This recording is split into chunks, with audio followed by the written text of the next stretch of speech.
नमस्कार फ्रेंड्स, मैं हूं डॉक्टर वशिष्ठ, आयुर्वेद कंसल्टेंट। और इस सेशन में हम एक बहुत ही इम्पॉर्टेंट डिजीज़ पर चर्चा करने जा रहे हैं। और फ्रेंड्स, उस डिजीज़ का नाम है ब्लड क्लॉट, जिसे मेडिकल लैंग्वेज में कहते हैं थ्रोम्बोसिस, और आयुर्वेद में जिसे कहते हैं रक्त ग्रंथि। आप पूछेंगे कि ब्लड क्लॉट ये बीमारी जो है, हालांकि ये ग्रुप ऑफ डिजीज़ है, ये क्यों इतनी इम्पॉर्टेंट है? तो यूँ समझ लीजिए, शरीर में किसी भी जगह पे अगर ब्लड क्लॉट होता है, आर्टरीज़ के अंदर या हार्ट के अंदर, तो यूँ समझ लीजिए कि एक लोकल डैमेज बहुत होता है, पेशेंट को तकलीफ़ काफ़ी होती है और कभी कभी ये ख़तरनाक हो सकता है, यानी पेशेंट की जान तक जा सकती है। अब देखते हैं कि ब्लड क्लॉट अक्सर कहाँ होता है। तो सिर से शुरू करते हैं। तो सबसे ज़्यादा कॉमन जो है, दो ही जगह हैं, एक ब्रेन और दूसरा हार्ट, दोनों जगह ब्लड क्लॉट होता है। अगर ब्रेन में ब्लड क्लॉट हो जाए तो उसे कहते हैं इस्कीमिक स्ट्रोक।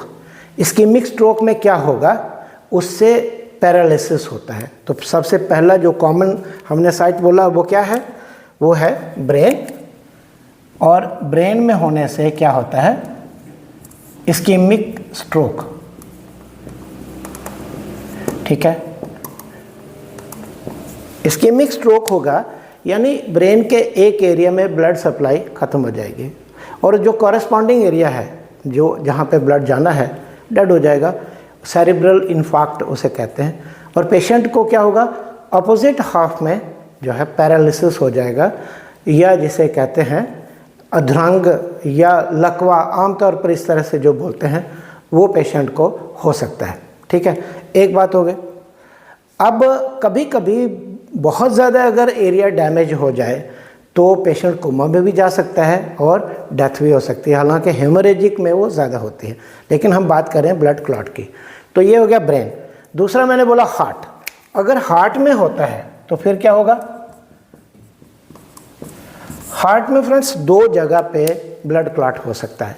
हार्ट के चैम्बर्स के अंदर अगर वहाँ कोई एक बड़ा सा एक थ्रोम्बस बन गया तो सडनली अगर उसने ब्लॉक कर दिया, किसी बड़ी आर्टरी को ब्लॉक कर दिया, तो सडन डेथ हो सकती है, जैसे पल्मोनरी एम्बोलिज्म होती है।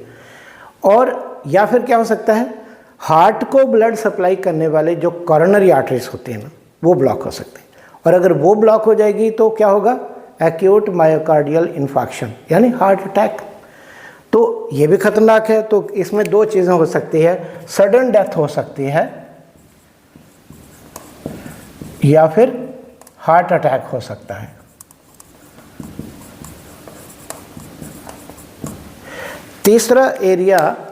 तीसरा जो पार्ट है बॉडी का, वो कौन सा है, एब्डोमेन। तो एब्डोमेन में बहुत सारे ऑर्गन्स होते हैं, विसरा जिनको कहते हैं, कोष्ठांग। तो जैसे किडनीज है, लिवर है, स्प्लीन है, और भी बहुत सारे जो है इंटेस्टाइन्स वगैरह, ये सब कुछ होता है। तो यूँ समझ लीजिए कि जिस एरिया में ब्लड क्लॉट बना, थ्रोम्बस बना, उस कॉरेस्पॉन्डिंग एरिया में क्या होगा, वो इन्फाक्शन हो जाएगा, वो एरिया डेड हो जाएगा, नेक्रोस्ड हो जाएगा, मर जाएगा। उसके कारण पेशेंट को बहुत सारी पेट में दर्द भी होती है, वॉमिटिंग भी होती है, पेशेंट के बार शॉक में भी चला जाता है और उसे डेथ तक हो सकती है। और इसके बाद ये हमने बोल दिया एब्डोमेन के लिए, ठीक है। और इसके बाद जो एरिया है वो आती हैं लिम्स, यानी हमारे आर्म्स या लेग्स, और ख़ास करके आर्म्स। तो अगर आर्म्स में लेग्स में अगर होता है तो क्या होता है, लेग्स में अगर थ्रोम्बोसिस हो जाएगी या ब्लड क्लॉट फॉर्मेशन हो जाएगी, तो अगर थोड़ी है तो पेशेंट को क्लॉडिकेशन वगैरह होती है, दर्द होती है, ये सारा कुछ होता है। हालांकि वो ज़्यादातर आर्टरीज के सिकुड़ने से होता है, लेकिन कभी कभी ऐसा हो सकता है।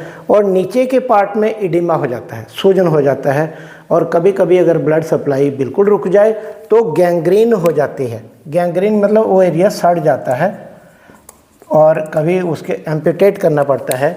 तो यूँ समझ लीजिए, हमने बहुत ब्रीफली देखा है कि कहाँ कहाँ पे ये ब्लड क्लॉट फॉर्मेशन हो सकती है और उसका क्या सिग्निफिकेंस हो सकता है, उसके क्या परिणाम हो सकते हैं। लेकिन हमारा उद्देश्य यह है इस छोटे से सेशन का कि हम आपको कुछ ऐसी दवाइयाँ बताएं, कुछ आयुर्वेद की ऐसी औषधियाँ बताएं जो ये ब्लड क्लॉट फॉर्मेशन को रोक सकते हैं, और हो सकता है अगर लंबे समय तक दी जाए तो थोड़ा थ्रोम्बोलाइज भी हो जाए। थ्रोम्बोलाइज का मतलब धीरे धीरे ब्लड क्लॉट पिघल भी सकता है, ये तो रिसर्च का विषय है। लेकिन एक बात मैं आपको कहना चाहता हूँ, ये सारी अभी जो मेडिसिन हम आपको बताने जा रहे हैं ये ज़्यादातर क्रॉनिक थ्रोम्बोसिस होती है ना, ब्लड क्लॉट बन गया, जैसे किसी को पैरालिसिस हो गया, एक्यूट नहीं है क्रॉनिक है, तो तब देनी चाहिए, क्योंकि एक्यूट में इमरजेंसी हो सकती है और उसका किसी अच्छे से हॉस्पिटल में जो वेल इक्विप्ड है वहाँ पे उसका ट्रीटमेंट चलना चाहिए। ओके, तो हम आपको 2 प्रकार की मेडिसिन बताने जा रहे हैं और दोनों ग्रुप्स में 3-3 मेडिसिन हैं, ठीक है। तो पहली मेडिसिन जो पहला ग्रुप जो है वो है प्राइमरी ड्रग्स और दूसरा है सपोर्टिव ड्रग्स, ठीक है। इसका मतलब क्या है कि इन प्राइमरी में से कोई एक तो आपको देनी ही है, आप 2 भी दे सकते हैं, 3 भी दे सकते हैं, लेकिन आप सपोर्ट करने के लिए आप इनमें से कोई 1, 2 या तीनों दे सकते हैं, इतना कहने का अभिप्राय है। अब सवाल यह है कि जो प्राइमरी ड्रग्स हैं आयुर्वेद में ब्लड क्लॉट बनने से रोकने के लिए या अगर बन जाए तो उसके इलाज के लिए, तो वो हमारे पास ऐसे तो बहुत सारी हैं, सबको गिनाना भी बड़ा कठिन है। हम आपको उन ड्रग्स के बारे में बताएंगे जो इम्पॉर्टेंट हैं, जो क्लिनिकली देखा गया है, बहुत सारे लोगों ने काम किया है और पाया है कि ये इफ़ेक्टिव हैं, आचार्यों ने भी ऐसा बताया है, रिसर्च भी हुई है। तो इनमें सबसे पहला नाम आता है पारावत शकृत का। फ्रेंड्स, पारावत शकृत क्या होता है ये समझ लीजिए, अगर आपको पता है तो अच्छी बात है, नहीं पता है तो मैं बता देता हूँ। इसका दूसरा नाम होता है संस्कृत में कपोतविष्ठा, यानी कबूतर होता है ना, उसकी बीट को कहते हैं। अब आप बोलेंगे कि ये क्या डॉक्टर वशिष्ठ बोलता रहता है कि किसी को अगर ब्लड क्लॉट हो जाए तो उसको कबूतर की बीट खिलानी है, लेकिन आचार्य कहते हैं और महर्षि चरक ने ये अपने चिकित्सा अध्याय में 4थे अध्याय में ये बताया हुआ है, 71 उसका श्लोक है, वर्ष है, कि अगर रक्त ग्रंथि या ग्रथित रक्त हो जाए, यानी अगर ब्लड क्लॉट हो जाए तो फिर पारावत शकृत का उपयोग किया जाना चाहिए।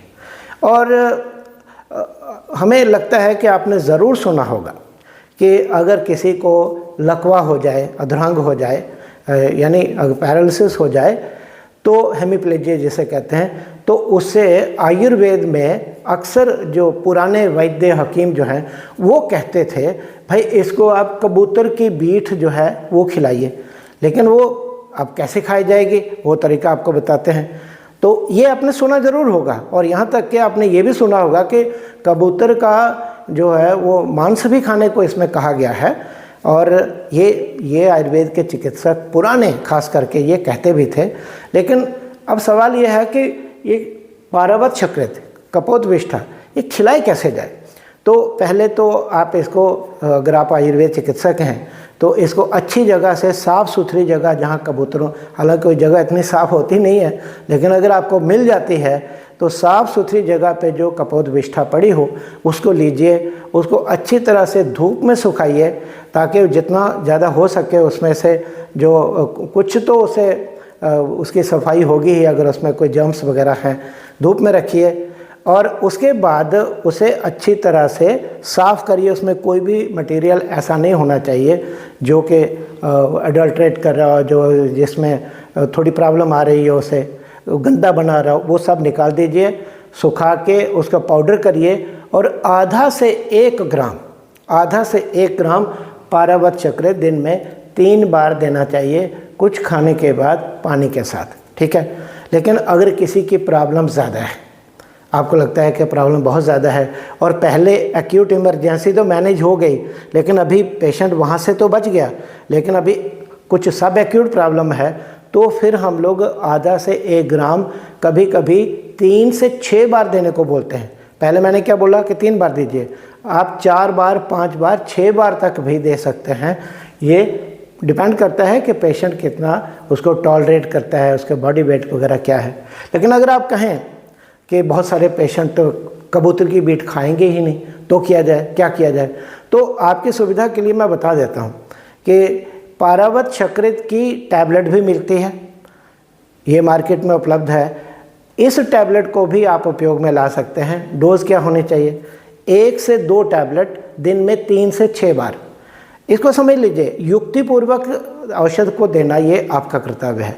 यानी अगर पेशेंट की प्रॉब्लम ज़्यादा है तो आपको 2 टैबलेट दिन में 6 बार भी देनी पड़ सकती है। और जैसे जैसे आपको लगता है कि सुधार आ रहा है या एक जगह रुक गया है तो आप धीरे धीरे डोज को कम करते हुए 2-2 टैबलेट 3 बार पे ला सकते हैं, और फिर उसे और कम करके करते करते 1 टैबलेट सुबह शाम तक ला सकते हैं। लेकिन आम तौर पर अगर आपके पास कोई लकवा का पेशेंट आता है, हेमीप्लेजिया पैरालिसिस का, जिसको 6 महीने से है, साल से है, तो सिंपल सी बात है कि 2-2 टैबलेट दिन में 3 बार इसको खिलाना है, लेकिन लंबे समय तक देना है। ये बहुत ज़रूरी है। पारावत शकृत की टैबलेट की बात हुई है, ठीक है। अब दूसरी दवाई जो है, दूसरी औषध जो कि ब्लड क्लॉट में आप दे सकते हैं और जिसके ऊपर रिसर्च भी हुई है, उसका नाम है दुरालभा। तो दुरालभा के बारे में आपने सोचा होगा कि ये औषध ज़्यादातर जब चक्कर आते हैं ना, उनको बंद करने के लिए दी जाती है। इतना तो आपने सुना ही होगा, लेकिन आपको जान के बहुत अच्छा लगेगा कि इसके कुछ और बड़े अच्छे एक्शंस हैं जो कि साइंटिफिक रिसर्च के द्वारा पता चले हैं। एक ये है कि अगर खास करके ब्रेन में या इस्कीमिक एरिया कहीं है, चाहे हार्ट में है, ब्रेन में है या कहीं और है, तो उस जगह ये आर्टरीज़ को डायलेट करती है, यानी ये एंटी इस्कीमिक एक्शन है। और दूसरा, अगर ब्लड क्लॉट अगर आर्टरी के अंदर बन गया तो ये धीरे धीरे ऐसा माना जाता है कि ये थ्रोम्बोलाइटिक है, यानी थ्रोम्बोलाइज करती है, स्लोली करेगी। ऐसा रिसर्च प्रूवन है, इस पर रिसर्च हुई है, आप भी इसका आगे देख सकते हैं रिसर्च को। तो दुरालभा जो है ये दूसरी दवाई है, ठीक है। और अब देना किस डोज में है? तो 3 से 6 ग्राम दिन में 3 बार इसका चूर्ण दिया जाना चाहिए आम तौर पर, ठीक है। लेकिन अगर प्रॉब्लम ज़्यादा है तो फिर आपको ज़्यादा बार भी देनी पड़ सकती है, या फिर आप दुरालभा से बनी हुई, क्योंकि 3 से 6 ग्राम चूर्ण कम नहीं होता, और पेशेंट को अगर कहीं ब्लड क्लॉट हुआ है तो प्रॉब्लम ज़्यादा होगी तो इतनी दवाई खाएगा भी नहीं। तो आप दुरालभा से बनी हुई घनवटी जो है वो उसका पता करिए। तो घनवटी या घन टैबलेट जो है 2-2 टैबलेट दिन में 3 से 6 बार आपको शुरुआत करनी है। देखिए एक बात याद रखिए, शुरुआत में डोज हैवी देंगे तो ऐसा हमारा अपना क्लिनिकल एक्सपीरियंस है कि रिज़ल्ट थोड़ा जल्दी आता है और ज़्यादा आता है।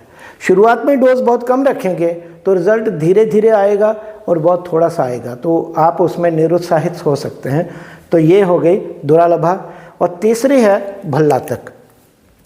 फ्रेंड्स, भल्लातक के बारे में अक्सर लोग जानते हैं कि ये बड़ा उष्ण होता है। तो अब अगर आप ही बताइए, अगर किसी आर्टरी के अंदर ब्लड क्लॉट हो गया है तो अगर उसको पिघलाना है, थ्रोम्बोलाइज करना है, तोड़ना है, उस भेद करना है, ग्रंथि भेदन करना है, तो उसके लिए आपको उष्ण और तीक्ष्ण औषधि चाहिए ना। तो भल्लातक से ज़्यादा उष्ण तीक्ष्ण और क्या हो सकता है? और वैसे तो इसके ऊपर रिसर्च हुआ है और ये देखा गया कि ये एंटी एथेरोजेनिक है। उसका मतलब क्या होता है? जो आर्टरीज़ के अंदर प्लाक बनता है ना, प्लाक यानी ब्लॉकेज होता है ना, या एथेरोस्क्लेरोसिस होती है, तो रिसर्च से पाया गया है कि उसे रोकता है, तो कदाचित ये उसे कम भी करता है। लेकिन इसके साथ साथ ये भी पाया गया है कि ये थ्रोम्बोलाइसिस भी करता है, यानी अगर थ्रोम्बस कहीं छोटा मोटा है तो उसको पिघलाने का काम भी करता है। ये भी रिसर्च से ही पता चला है। तो अब सवाल ये है कि भल्लातक को आप देंगे कैसे? तो भल्लातक को देने के 2-3 तरीके हो सकते हैं। शुद्ध भल्लातक मिल जाता है कहीं तो वो यूज़ करिए। आप खुद करते हैं खुद कर लीजिए, ठीक है। तो डोज उसकी डिपेंड करेगा पेशेंट का बॉडी वेट कितना है। तो अगर कम बॉडी वेट है तो 1-1.5 ग्राम भी दे सकते हैं, ज़्यादा है तो 2 ग्राम भी दे सकते हैं, बहुत बार तो 3 ग्राम भी दे सकते हैं। तो डिपेंड करता है और पेशेंट की प्रॉब्लम कितनी है। तो दिन में 2 बार 3 बार इसे देना चाहिए। और कभी आपने देखा होगा कि कुछ लोगों का कहना है कि भल्लातक लिया तो उससे कहीं ब्लीडिंग होना शुरू हुई, जैसे गुदा मार्ग से। उसका मतलब क्या है? ये रक्त को पतला करता है, और यहाँ रक्त को ही तो पतला करना है ना ब्लड क्लॉट में, और क्या कर रहा है?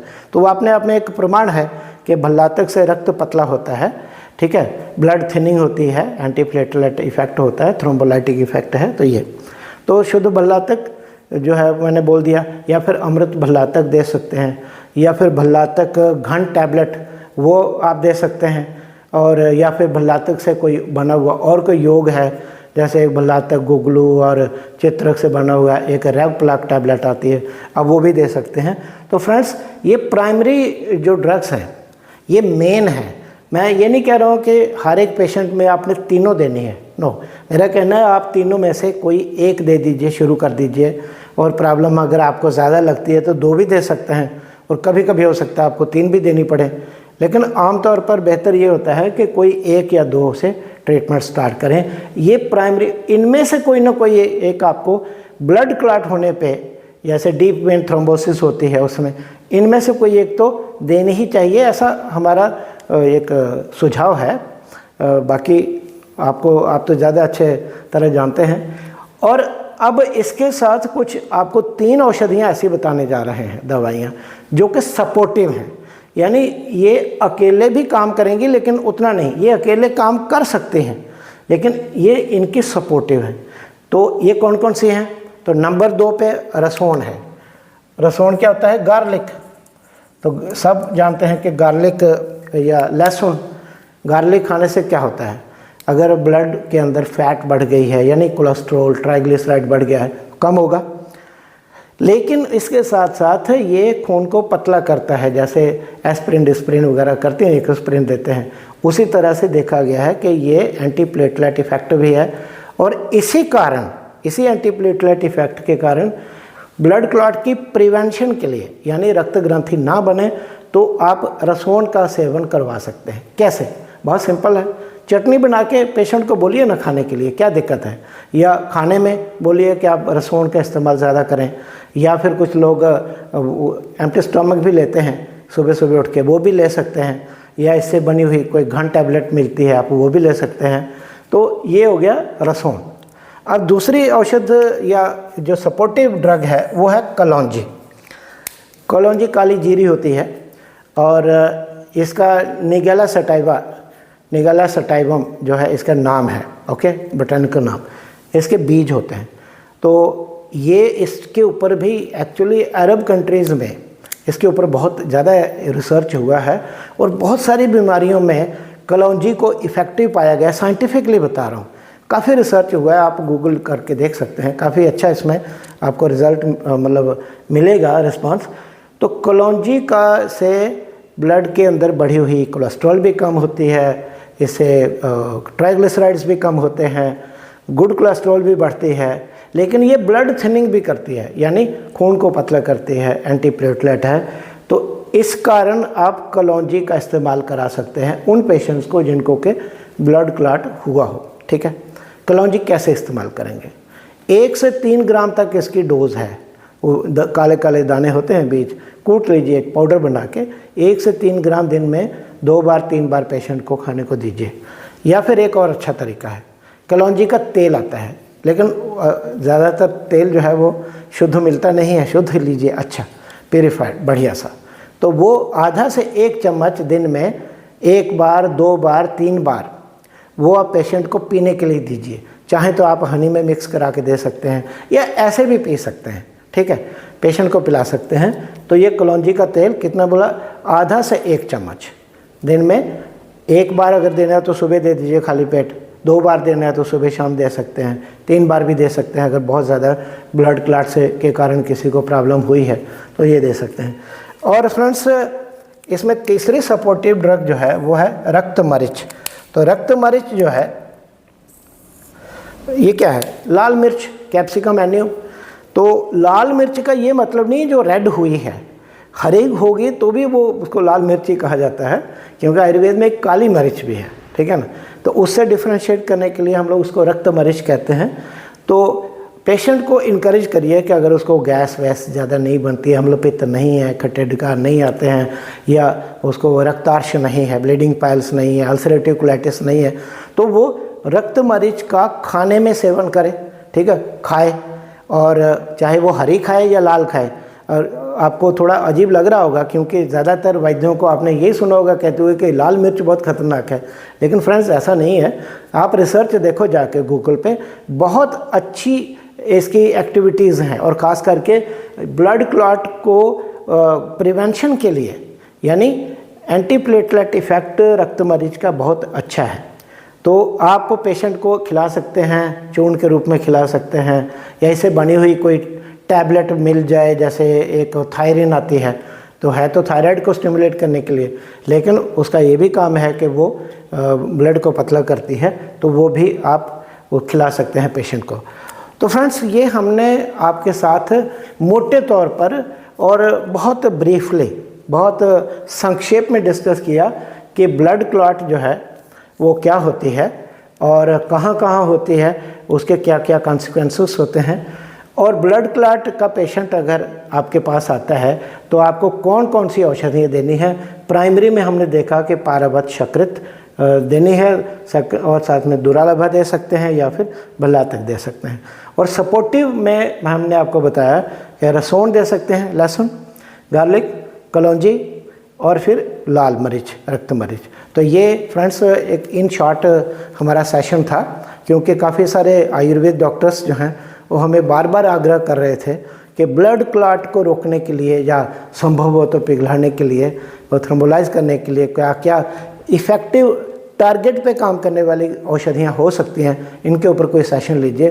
तो हमने उन आयुर्वेद चिकित्सकों के अनुरोध पे, हमने उनके आग्रह पे यह सेशन आपके लिए किया है। अगर हमें पता है कि बहुत सारी क्वेरीज़ आपके माइंड में होंगी, और जो भी क्वेरीज़ हों तो हमारा नंबर आपको यहाँ मिल ही जाएगा, तो आप पर्सनली हमको अपने हमारे मोबाइल नंबर पे कांटेक्ट करिए या व्हाट्सएप पे मैसेज करिए, तो हम पूरा प्रयास करेंगे कि आपकी क्वेरीज़ का उत्तर दें। और ये सेशन अटेंड करने के लिए बहुत सारा धन्यवाद। नमस्कार। अपना, अपने पेशेंट्स का, अपने घर के लोगों का, साथियों का, सबका भरपूर ध्यान रखिए।